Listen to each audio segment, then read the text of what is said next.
मच्छरदानी का आविष्कार मच्छरों के हमले से बच के चैन की नींद सोने के लिए किया गया था, जिसकी जगह बदलते वक्त के साथ केमिकल से भरे ऑल आउट और मोर्टीन जैसी चीजों ने ले ली, जो कि हमारे शरीर और वातावरण के लिए बहुत ही हानिकारक होते हैं। इसलिए आज मैं आपको इंडियन लोकल फैक्ट्री में मच्छरदानी कैसे बनाई जाती है उसका पूरा प्रोसेस दिखाने वाला हूँ। जिसको बनाने के लिए अपने प्लास्टिक के दानों का कट्टा लिया जाता है, फिर इस कट्टे को एक मिक्सर मशीन के अंदर खाली किया जाता है और ये दाने बहुत ही ज्यादा छोटे होते हैं, जिसमें इच्छा अनुसार यहाँ पर कलर भी मिलाया जाता है। साथ में इसमें 2 प्रकार की और भी चीजें मिलाई जाती हैं जो दानों को नरम करता है। तो ये देख सकते हैं भैया जी ने एक छोटे दाने और पाउडर को मिला दिया है। फिर इसके बाद इस मिक्सर मशीन को 5 मिनट के लिए बंद कर दिया जाता है और मशीन इसी तरीके से घूमते रहती है। इसके बाद 5 मिनट बाद एक दूसरे वाले भैया आते हैं और जितना भी अपने दाने में कलर मिक्स हो चुका होता है उसको एक दूसरी बाल्टी में खाली कर लेते हैं। इसके बाद इन सारे दानों को एक हॉपर मशीन के अंदर डाला जाता है, जहां पर अपने जितने भी दाने होते हैं इस मशीन के अंदर पिघल पिघल के एक धागे का शेप लेने वाले हैं। और ये जो डाई आपको नजर आ रहा है ये धागे बनाने का काम करती है और अपना जितना भी धागा होता है इसी तरीके से ठंडे पानी के साथ आगे बढ़ता रहता है और इन रोलर में लिपटता रहता है। इन रोलरों का काम होता है सारे धागों को लचीला बनाना और आगे की तरफ इसी तरीके से भेजते रहना।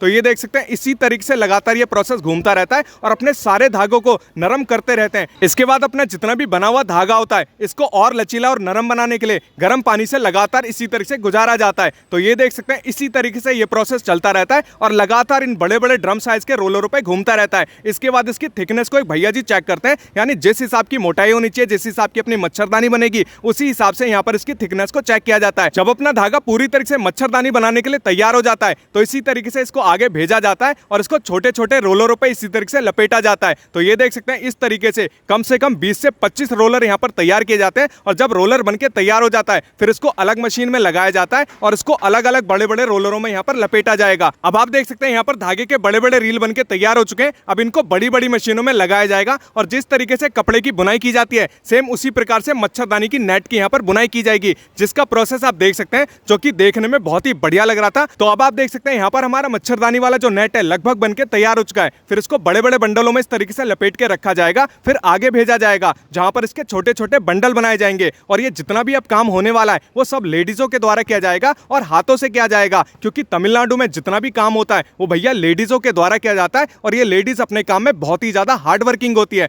तो यहाँ पर आप देख सकते हैं अपने छोटे छोटे बंडल जब तैयार हो जाते हैं फिर इसको एक अलग मशीन में इस तरीके से लगाया जाता है, जहां पर इस मच्छरदानी को 2 रोलरों से गुजारा जाएगा और इस मशीन के बीच में एक साइकिल का पहिया भी लगा होता है जो इस मच्छरदानी की सिकुड़न को खत्म कर देता है और इसे थोड़ा सा तान भी देता है। फिर मशीन में ये आगे बढ़ता रहता है जहां पर इसको 2 लेडीजें इसी तरीके से लपेटती रहती हैं और इसके छोटे छोटे बंडल तैयार करती रहती हैं ताकि आप इसे अपने बेड के हिसाब से सेट कर सकें। तो ये देख सकते हैं इस तरीके से इसके छोटे छोटे बंडल तैयार किए जाते हैं, जो कि सारा का सारा काम इन्हीं लेडीजों के द्वारा किया जाता है। तो 1 लाइक इन लेडीज के नाम से जरूर आप करिएगा। तो इस तरीके से फैक्ट्री के अंदर अपनी मच्छरदानी तैयार होती है। इसके बाद इसके किनारों पर लाल पट्टी भी लगाई जाती है ताकि अपनी मच्छरदानी फटे ना। फिर इसको मोड़ के एक पैकिंग में पैक कर दिया जाता है। फिर बाजार से आप इसे खरीद सकते हैं और मच्छरों के हमले से बच भी सकते हैं।